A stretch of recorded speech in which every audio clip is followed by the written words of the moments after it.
ವೀಕ್ಷಕರೇ ನಮಸ್ಕಾರ. ಮೈಸೂರಿಗೆ ನಾವಿವತ್ತು ವಿಜಯನಗರ 4th ಸ್ಟೇಜ್ ಪಕ್ಕದಲ್ಲೇ ಇರುವಂತಹ ಒಂದು ಖಾಸಗಿ ಬಡಾವಣೆಯಲ್ಲಿ ಇದ್ದೀವಿ. ಇದು NPS ಸ್ಕೂಲ್ ಬ್ಯಾಕ್ ಸೈಡಲ್ಲಿ ಬರುವಂತಹ ಒಂದು 4 ಬೆಡ್ರೂಮ್ ಡ್ಯೂಪ್ಲೆಕ್ಸ್ ಹೊಸ ಮನೆ ಸೇಲ್ಗಿರುವಂಥದ್ದು. ಮತ್ತು ವಿಶೇಷತೆ ಅಂದರೆ ಪಾರ್ಕ್ ಆಪೋಸಿಟ್ ಇರುವಂತಹ ಪ್ರಾಪರ್ಟಿ. ಈ ಮನೆ 30-40 ಸೈಟ್ ಡೈಮೆನ್ಷನಲ್ಲಿ ಕಟ್ಟಿದ್ದಾರೆ.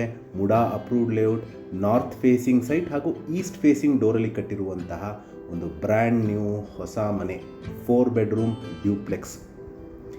ಈ ಮನೆ ಬಗ್ಗೆ ಹೇಳಬೇಕಂದ್ರೆ complete teak doors and Windows, vitrified flooring, TV cabinet, wardrobes, fall ceiling, modular kitchen ಹಾಗೂ ಎಲ್ಲ ರೂಮ್ಸ್ಗೂ ಕಾಟ್ ಫೆಸಿಲಿಟಿ ಇರುವಂತಹ ಪ್ರಾಪರ್ಟಿ ಪ್ಲಸ್ ಪ್ರೀಮಿಯಂ ಬಾತ್ರೂಮ್ ಫಿಕ್ಚರ್ಸಲ್ಲಿ ಕಟ್ಟಿರುವಂತಹ ಒಂದು ಬ್ರ್ಯಾಂಡ್ ನ್ಯೂ ಹೊಸ ಮನೆ. ಇಲ್ಲಿ ಮೂಲಭೂತ ಸೌಕರ್ಯಗಳ ವಿಚಾರಕ್ಕೆ ಬಂದಾಗ ಕುಡಿಯೋ ನೀರಿನ ವ್ಯವಸ್ಥೆ, ಈ ಮನೆಗೆ ಸ್ವಂತ ಬೋರ್ವೆಲ್ ಇದೆ ಪ್ಲಸ್ ಲೇಔಟ್ ವಾಟರ್ ಬರುತ್ತೆ.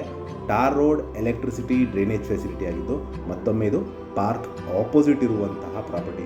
ಈ ಮನೆ ನಮ್ಮ ಮೈಸೂರಿನ ವಿಜಯನಗರ 4th ಸ್ಟೇಜ್ ಪಕ್ಕದಲ್ಲೇ ಬರುವಂತಹ ಹಾಗೂ ನ್ಯಾಷನಲ್ ಪಬ್ಲಿಕ್ ಸ್ಕೂಲ್ ಬ್ಯಾಕ್ ಸೈಡಲ್ಲಿ ಬರುವಂತಹ ಪ್ರಾಪರ್ಟಿ. ಇದರ ಬೆಲೆ, ಲೊಕೇಶನ್ ನಾನು ಡಿಸ್ಕ್ರಿಪ್ಷನಲ್ಲಿ ಮೆನ್ಷನ್ ಮಾಡಿರ್ತೀನಿ. ಯಾರಿಗಾರ ಇಂಟ್ರೆಸ್ಟ್ ಇದ್ದು ಈ ಪ್ರಾಪರ್ಟಿ ಬಗ್ಗೆ ಹೆಚ್ಚಿನ ಮಾಹಿತಿ ಅಥವಾ ಪ್ರಾಪರ್ಟಿ ವಿಸಿಟ್ ಮಾಡಬೇಕು ಅಂತ ಇದ್ದರೆ ನಾನು ಕೊಟ್ಟಿರುವ ನಂಬರ್ ಮೇಲೆ ಕರೆ ಮಾಡ್ಬೋದು.